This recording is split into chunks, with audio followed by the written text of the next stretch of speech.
Welcome back, everyone, to Not Your Advisor by NYU Grad. It is Friday, February 16th. Wow, we have a lot to cover today. It will definitely not be 15 minutes for premium subscribers. I will try to keep the first part of it under 12 to 15 minutes, but let's jump right in. Manic day. That's all I can describe. Looking at breadth, we had 860 new highs and only 94 new lows. Deceiving, definitely deceiving breadth today. Advancing, we had 32%, and then for declining, we had 63% of shares on the decline. Looking at the 50-day moving average, you had 39% of shares beneath its 50-day, and you had 34% of shares beneath its 200-day. Not much change from Thursday.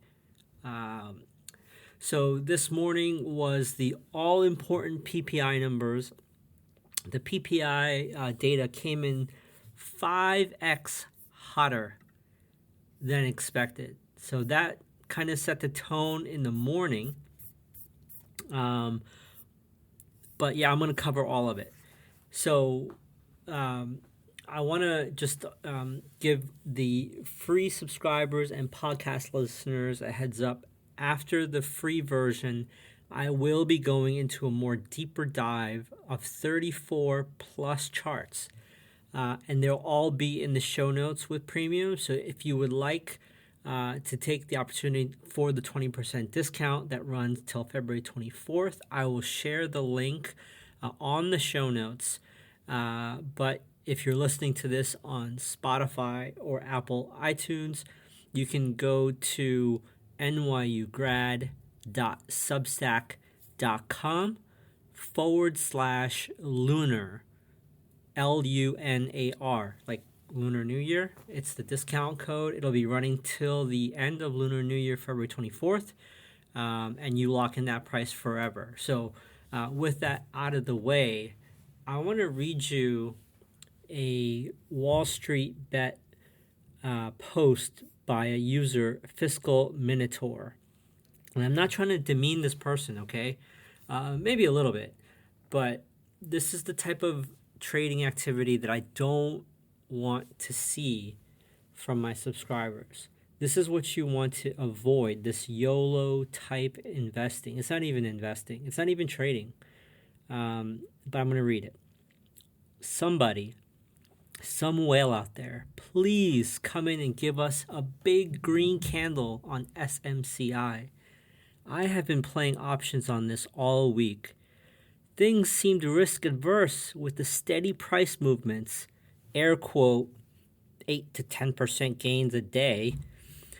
I am down $70,000 today. Almost my entire portfolio is gone on 0 FTD calls at $1,000 strike price. Please, Wall Street Bet gods, please send this thing back up so I can sell and just break even, or only lose $20,000. See screenshots for current losses.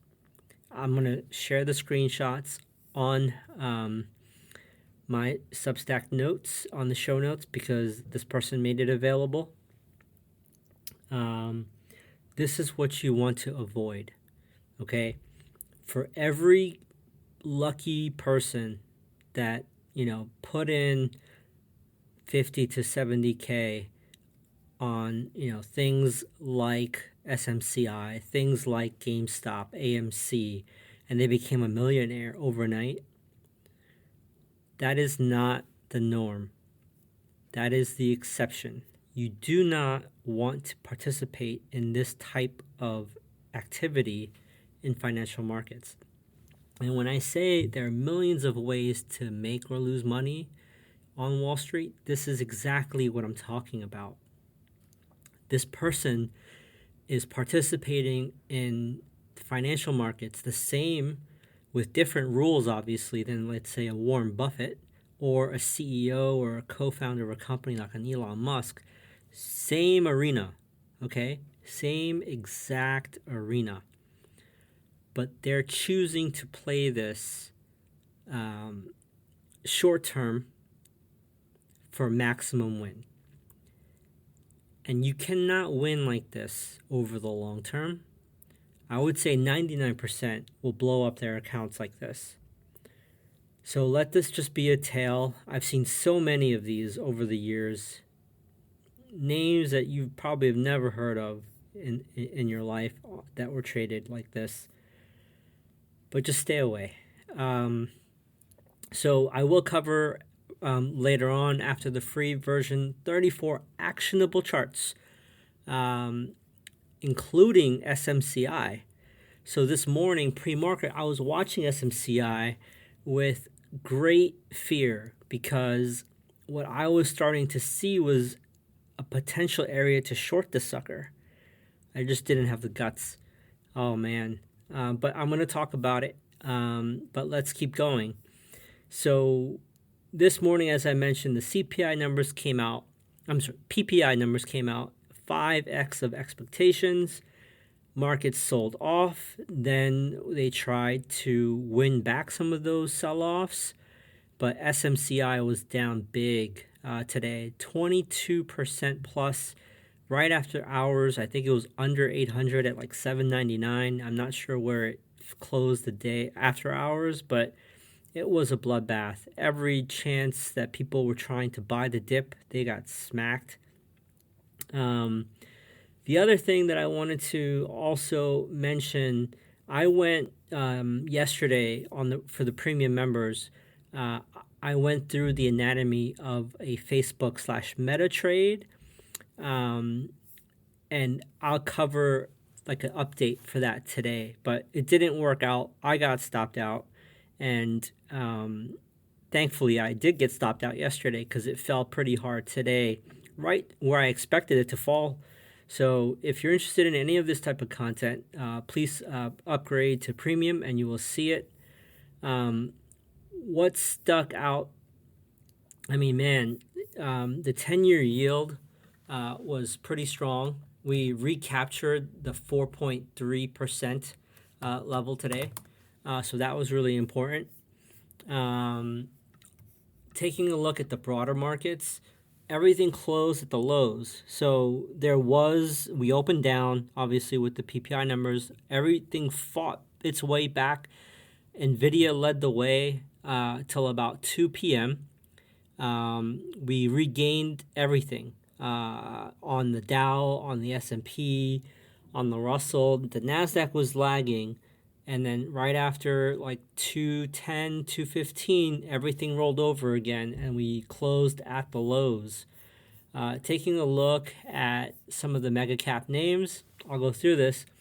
You had Microsoft down 0.6%. You had Google down 1.5%. Meta down 2.2%. Amazon down only 0.17%. Apple down 0.84%, Tesla down 0.25%. But you had a lot of ancillary names that were really fighting hard in the past few sessions, like Adobe. They were down 7.42%. You had other big names, like Dow names, like Nike down 2.4%, Airbnb down 3.29%. You had Netflix down 1.6%. When you take a look at some healthcare names, there was a heavy rotation into names like Eli Lilly. They were up 3.2%. AbbVie continues to break out. Merck up 1%. You had, looking at the sectors, it wasn't as bad as I thought today, but leading to the upside, you have basic materials up 0.66%, healthcare up 0.42%, and energy up 0.09%. Leading to the downside on the sectors is communication services down 1.5%, technology down almost 1%, real estate down almost 1%, consumer cyclical down 0.39%. For the week, it was really interesting too. We had a mixed bag for the week. Energy was up the most, almost up 2%. Basic materials up 1.9%. Financials up 1.6%. Utilities up 1.3%. guess the two leading to the downside on the red. You guessed it, tech and communication services, both down over 2%. So that was the complexion of the day. So I want to thank all of you podcast listeners. I'm going to continue on for the premium subscribers, but have a wonderful 3-day weekend. Just as a reminder, Monday, the markets are closed for President's Day, and the all-important NVIDIA reports Tuesday after close. So I will see you all next week. For the premium subs, please stick around.